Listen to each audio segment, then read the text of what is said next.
Assalamualaikum warahmatullahi wabarakatuh. Alhamdulillah wa syukru ala ni'amillah. Diiring ku kadedeh kanyah Gusti anu Maha Suci, urang ayeuna dugi kadanget ayeuna masih kene tiasa ditepang dangukeun deui dina acara anu matuh kamemet urang sadayana. Nyatana dina pagelaran dongeng Sunda jejer carita jalma kajajaden. Ayeuna kantun bagian anuka 72 nanya pamiarsa. Atuh ngarah teu nyangkolong tingkana waktos sumangga. Ayeuna mah urang lajengkeun deui para wargi sadayana. Galungan antara pihak Jang Aris jeung 14 jawara ti pihakna Pak Akas. Terus lumangsung kalayan puara pisan campuhna sarata leuwih ragot batan samemena. Dua pihak tayan daek ngelehan enggoni ngetrukeun sakabeh kamampuana sewang-sewangan. Harita suat siet suak seak pating kolebat jejorelatan mangsa ngasupkeun tenggeulan jejekan sarta sakaligus nyingkahan panarajang teu jadi lawan. Iwal Jang Aris anu katembongan ukur bebalicatan wungkul mangsa nyang hareupan dua lawanna teh kalayan sama sakali tacan ngayakeun panarajang balesan. Hiak seak suruk. Dua lawan Jang Aris meh bareng narajang. Nu hiji nonjokeun pereupna anu ngagebur nyuruwuk rek ngaladada. Ari pereup lawan anu hiji deui mah ngahiung bangbaraan siga nu hayang ngabejadkeun sirahna Jang Aris. Saksiat plos. Dua panarajang lawan ngan ukur ngahakan tempat kosong. Rumah ringeh pikeun sakadapan mah dua lawanna Jang Aris teh. Sabab anu keur jadi sasaranana ujug-ujug leungit tina panenjona. Keur kitu gebeg. Dua lawan Jang Aris nepi ka pohara pisan ngagebegna. Mangsa karasa aya nu noel kana pundukna. Duanana meh bareng ngalieu nepi ka pating jarang ngehok. Sabab tetela Jang Aris geus aya di satu kangeunana. Dina kayaan keur sulangah serengeh ka dirina. Dua lawan Jang Aris ganjang bae malikeun awakna.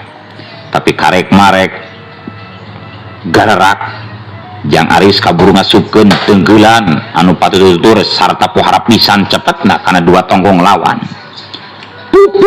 Duak adaw celongjo gebung. Dua lawan Jang Aris meh bareng nyaluk-sluk kana lemah. Salatan saterus tamat dua nana oge pating haragung narungkuk beungeutna. Tapi teu lila antarana oge eta dua jalma teh geus pating karuniang deui hudang. Sok sanajan bari jeung semu pupuringisan dina mangsa dua lawanna geus mimiti harudang deui. Ari panutup Jang Aris mah malah museur ka Jang Yuda jeung ka Jang Omar anu harita keur gujlang-gajleng enggone ngingkahan panarajang lawan-lawanna anu ngagempur ku tenggeulan jarak jauhna. Hiap blesat celegu paralah celuger. Cahaya beureum pating blesat tina dua dampaleungeun anu jadi lawan Jang Yuda jeung Jang Omar. Sarta pating jelegur mangsa numbragan taneuh. Sabab masih kene bisa disingkahan kuno jadi lawan.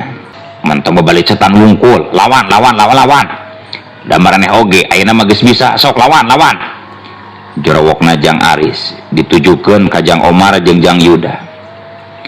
Sok sanajan bari jeung rada kurang karum tapi antuk nama Jang Yuda jeung Jang Omar meh bareng arunggun meungpeung katempuana rada pungoh sigana mah gancang bae. Saurang lawan Jang Aris mesat gagaman andalanana anu mangrupa bedog anu rubakna aya kana dua dampaleungeun kolot sat gebur. Eta bedog anu sakitu rubakna teh dumadakan ngakebur hurung sanggeusna dipesat tina warangkana. Yak gajleng seak. Langsung bae musuhna Jang Aris ngagajleng sarta ngahumbatkeun bedogna rek dipake migas beuheung. Set lep gancang Jang Aris ngelaukeun sirahna geus bosen babalecetan siga nama meh barang pisan jeung panarajang lawan anu ngeplos kana sasaran. Sakilat Jang Aris nonjokeun pereutna anu dumadakan ngagebur hurung lempeng pisan ngarah kana kekemplongan lawan. Saciut buak geus teu bisa disingkahan deui. Tonjokan Jang Aris nenggel pisan kana sasaran. Wadaw, celeng kalayang gebut. Musuh Jang Aris nu hiji nepi ka maceleng aya kana 7 depan. Sarta nu saterusna mah awakna ngakedebut ninggang lemah. Gorentel, palangking, kosot, kulahek. Antuk nama eta lawan Jang Aris kapiuhan. Nempo kemampuan lawanna anu samodel kitu lawan Jang Aris nu hiji deui oge nepi ka puara pisan ngakebegna. Sarta katembong paroman peungeutna anu dumadakan kebek ku rasa kaseber. Tepati anggang ti Jang Aris kadengi aya sora nu ngaguruh pohara tarikna. Tetela geuning harita teh Jang Yuda jeung Jang Omar keur silih dorong ngadu kakuatan jeung anu jadi lawanna. Paralah sora nu ngaguruh balukar tina pakesekna cahaya bodas jeung cahaya beureum. Beuki lila beuki tarik katembong suku lawan Jang Yuda nepi ka ngablesak sama pemuncanganana. Iya, Jang Yuda ngacurowok satakerna mangsa nyentokeun heula sapasang leungeunna sarta saterusna mah didorongkeun kalayan ngerahkeun tanaga lapisan sapinuna. Parasa cahaya beureum kaseread ku cahaya bodas sarta beuki lila beuki ngadeuketan kana badan lawan. Geleger dua cahaya mancaura persis pisan sanggeusna numbrag awak anu jadi lawanna Jang Yuda. Walah celeng kalayang gedebu. Lawanna Jang Yuda nepi ka ngagoak wara pisan tarikna disusul ku badana anu ngaceleng nepi ka aya kandalapan tumbakna sarta antukna mah ngagedebut ninggang lemah. Krepek hos lawan Jang Yuda langsung palastra sapada harita kalayan-kayan awakna anu tarutung pikawatir. Meh barang pisan jeung palastrana lawanna Jang Yuda lawanna Jang Omar jeung salah seorang lawan bahasa miri oge pating garwak meh patutur-tutur disusul ku badana anu ngaraceleng sarta antuk nama pating garedebut ninggang lemah. Teu jauh beda jeung anu karandapan ku lawanna Jang Yuda eta jalma oge pating krepek sarta antuk nama lalu pas nyawa sapada harita. Nempo kemampuan musuh anu sakitu saraktina si Kalung jeung anu sejena katembongna teh siga anu dumadakan humar remir. Cicing ieu mah bagian Atman cicing jeung Atman malah ngambek mangsa Jang Yuda ngagajleng rek mantuan dirina teh tibang bisa gogodeg Jang Yuda oge sarta antuk nama ukur ngajengjen ngada nempokeun campuhna galungan anu keur lumangsung di eta palataran. Sat gebur katembong si Kalung ngacungkeun dua kang kalung anu dumadakan ngagebur hurung dina keupelan leungeunna anu diacungkeun. Ya belewor serak si Kalung mangpengkeun dua kang kalungna anu minangka pusaka gagamanana lempeng pisan ngarahkan awak Jang Atman. Ya mangsa dua kang kalung geus rada deukeut kana badana sakilat Jang Atman ngadorongkeun sapasang leungeunna.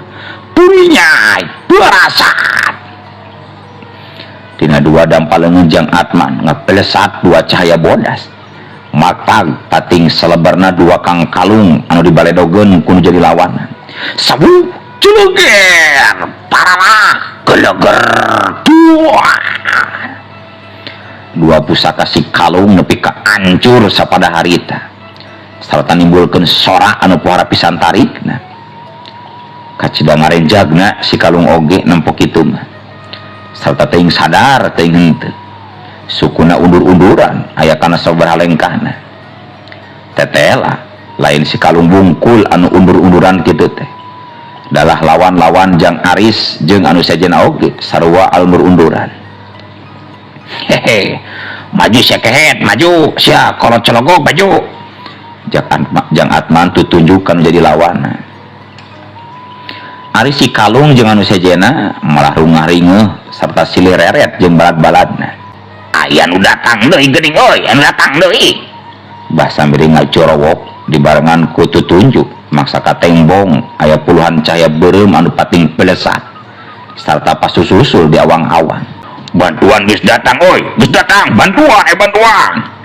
Si Kalung rutret ka balad-baladna kalayan nembongkeun paroman anu pohara bungana.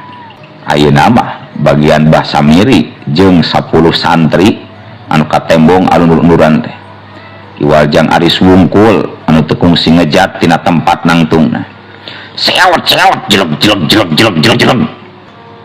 sanggeus persis pisan aya di luhureun palataran anu harita keur dipake oko begalan pati. Puluhan cahaya beureum meh bareng pating sirorot sarta antuk nama jelung-jeleng jeung jelug-jeleg ditukangan si Kalung jeung balad-baladna. Sanggeusna robak wujud jadi jirim anu jarangkung badag sarta pohara pisan pikasieunana. Arek kumaha sia geus kieu samara Aris. Si Kalung neuteuf seukeut ka Jang Aris. Kalian siga anu dumadakan kahudang deui kawanina. Teu nimbalan Jang Aris mah malah rutret ka puluhan lawan anu ngajeng-jreng siga pasukan perang. Haha, sarieun nu ayeuna mah euy. Heuh, moal ladi oge bakal ngarihan maneh geura euy. Hoho. Si Kalung jeung balad-baladna katut puluhan jirim anu pikasieun pating garak-dak siga anu ngarina pisan. Aya nu datang deui geuning euy. Musuh nambahan. Basa miri rungah-ringeuh sarta tutunjuk deui maksa nempo cahaya beureum anu pating beresat di awang-awang. Lain puluhan deui ayeuna mah cahaya beureum anu pating belesat di awang-awang teh. Tapi loba pisan aya kana mangratus-ratusna. Jang Aris oge nepi ka Molohok geus puguh ari Mbah Samiri jeung 10 santri mah geus Molohok nembang kadu colohok mata simeuteun ti tadi keneh. Seos su. Puluhan cahaya beureum meh bareng pating sirorot. Persis pisan ditukangeun jajaran Mbah Samiri jeung 10 santri. Ari anu sawarehna deui mah pating kalayang bae muteran awang-awang. Jeleg.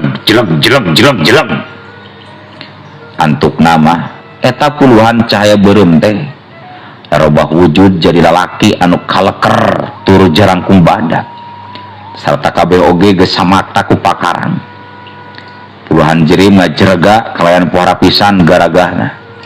Komo anu pangharupna mah dangdanana oge pangyong colangna mamake jubah kelir emas sarta dina sirahna nyencelek mahkuta anu dipapaes ku pating porelakna inten anu warna-warni.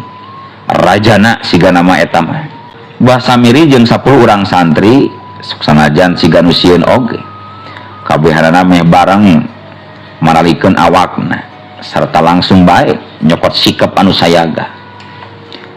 Ari si Kalung jeung anu sejenna mah teu tadi oge timbang pating parolohok bae.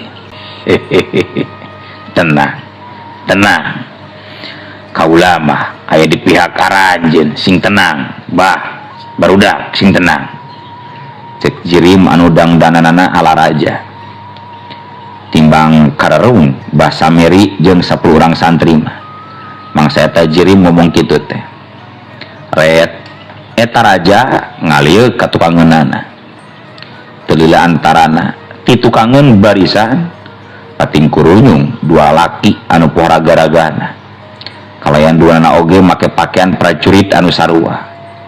Buri nyai jelek sanggeus parep-parep jeung basa mirima eta dua lalaki anu garaga teh dumadakan robah wujud jadi jirim anu pikasieun anu tetela geuning eta teh si Odo jeung si Oho pamiarsa. Oho Odo 10 santri siganu baru ngaon pisan sanggeusna bukti eta dua prajurit robah jirim teh. Si Odo jeung si Oho nama timbang arunggek bae dibarengan ku pating serenge gurinya ai jeleng geus kitu mah meh bareng deui bae si Odo jeung si Oho robah jirim deui jadi wujud lalaki anu pora pisan garagahna.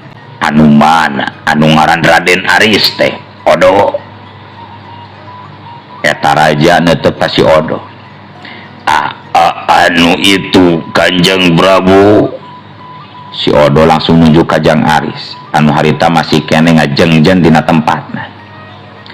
Paneuteuk praja buta jeung anu sejena langsung bae maluseur ka Jang Aris. Si raja langsung manggut kalayan pohara pisan rengkuna anu sejena oge gancang nurutan ret geus kitu mah eta raja teh ngareret ka si Kalung jeung balad-baladna cerak kabeh lamun ngalawan mah podaran we sakabehna. Si raja ngacurowok mere parentah ka prajuritna seot serubung sanggeus aya parentah mah ratusan cahaya beureum anu samemehna ngan ukur pating kalayang di awang-awang teh meh barang pating sirorot muru ka si Kalung jeung balad-baladna. Si Kalung jeung sejena nepi ka rungah ringeuh sarta antuk nama timbang bisa ngayak-yak siga anu sarieun pisan. Dina mangsa si Kalung jeung anu sejena keur digulung ku ratusan cahaya beureum anu kiwari geus tarobah wujud jadi ratusan prajurit anu samakta ku pakarang. Ari jirim raja mah gancang bae ngagajleng nuju ka hareupeun Jang Aris. Curela tileng. Duh, nuhun pisan parantos kerasa ngabantosan. Cek Jang Aris kalayan basa awak anu mihormat ka eta raja. Kaula anu kudu nganuhunkeun mah sabab tetela anjeun geus daek nulungan dua rakyat kaula si Odo jeung si Oho. Eta raja malah malik rengku. Parantos janten kawajiban tutulung kanu butuh datalang kanu susah mah. Jang Aris oge geus ngartieun sigana mah kana maksud caritaan anu kedal ti eta raja. Teu kudu make basa nu hade kaula mah teu pati ngarti Raden. Oh hampura ari kitu mah. Oh nya ari aranjeun teh saha teh ya ieu teh. Kaula Raja Jin anu ngawasa di hiji rawa Gunung Jucung. Tarima hormat kaula sabab kaula oge nyaho yen anjeun teh muridna Ki Tirta jeung Ki Praja. Oh jadi anjeun oge geus wawuh ka Mama Guru. Nya wawuh malah mah kaula oge kungsi ditulungan ku Ki Praja. Ditulungan kumaha? Panjang caritana engke we ngawangkongna di nagara kaula beri sakalian rek aya pamenta deui kaula teh ka Andika Raden. Pamenta naon? Kaula hayang siga si Odo jeung si Oho. Maksudna Jang Aris langsung karung kaula oge hayang dipang-islamkeun baheula mah basa ditawaran ku Ki Tirta jeung ku Ki Praja kaula teh can bener-bener panceg. Tapi ari geus nempo si Odo jeung si Oho mah kaula oge jadi hayang nurutan asup kana Islam. Masya Allah, Allahu Akbar. Ngadenge kitu teh Bah Samiri jeung 10 santri mah nepi ka pohara barengongan. Alus ari geus aya kasadaran tina diri sorangan mah. Heug. Ayeuna keneh kaula rek milu ka nagara anjeun. Tembal Jang Aris kalayan pohara pisan tandesna. nuhun pisan, nuhun Raden. Raja Jin siga nu bungaheun pisan. Atman oge ngiring atuh Kang. Jang Atman gancang nyalengkeun. Gerah baralik we ayeuna mah geus peuting teuing.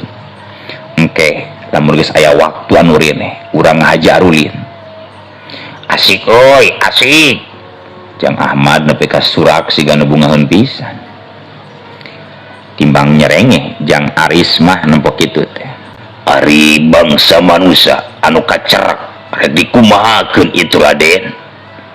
Raja Jin rutret ka Jang Aris jeung kasih kalung katut balad-baladna anu harita geus dibarengkos ku tali anu hurung ngempur.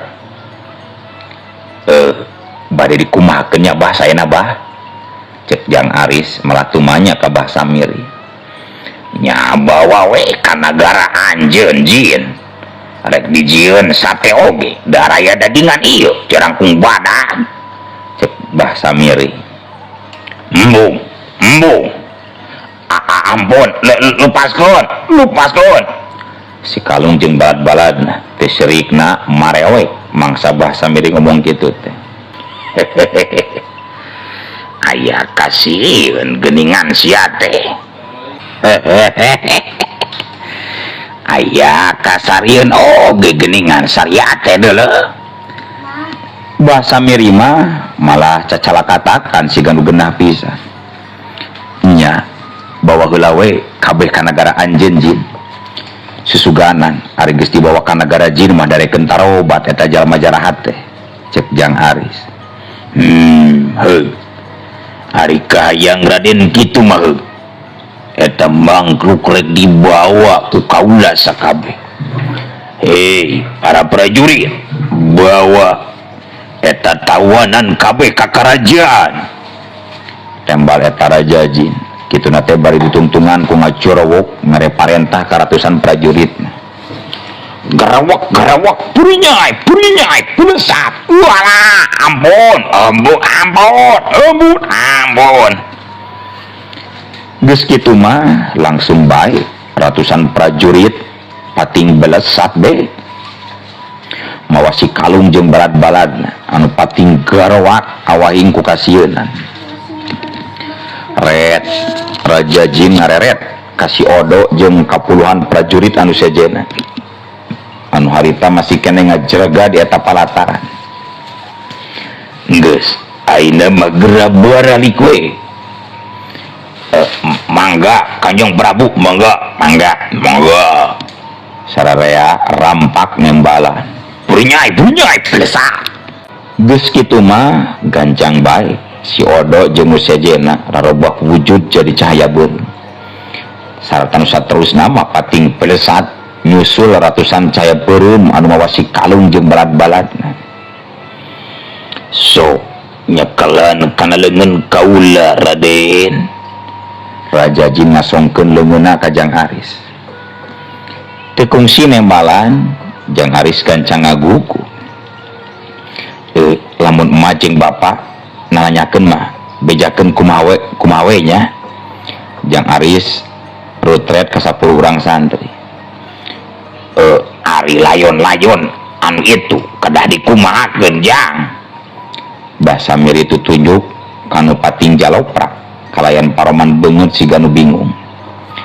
Laporan we ka Palurah, Bah, supados dipulasara sakumaha mistina. Red geus kitu mah Jang Aris ngararet ka Raja Jin. Anu direretna timbang unggul. Purinyai. Raja Jin robah wujud jadi cahaya beureum. Sarata nu saterusna mah ngapeuleun awakna Jang Aris. Pelesat. Geus kitu mah langsung bae Raja Jin ngapelesat ka awang-awang. Sarta beuki lila beuki ngajauhan. Bah Samiri jeung 10 urang santri mah timbang taranggah narempokeun nepi ka ngilesna eta cahaya. Sangilesna cahaya beureum anu mawa Jang Aris.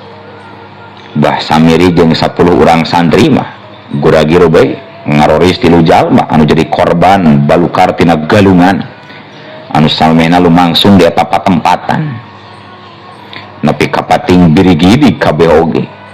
mangsa nempo kaya jalma anu duaan sabab puhara pisan pikawatirna kalayan dina kayan nyawa anu geus ngalayang pisah jeung ragana. Tapi dina kayaan keur kitu eueuh waktosna kabujeng seep. Assalamualaikum warahmatullahi wabarakatuh.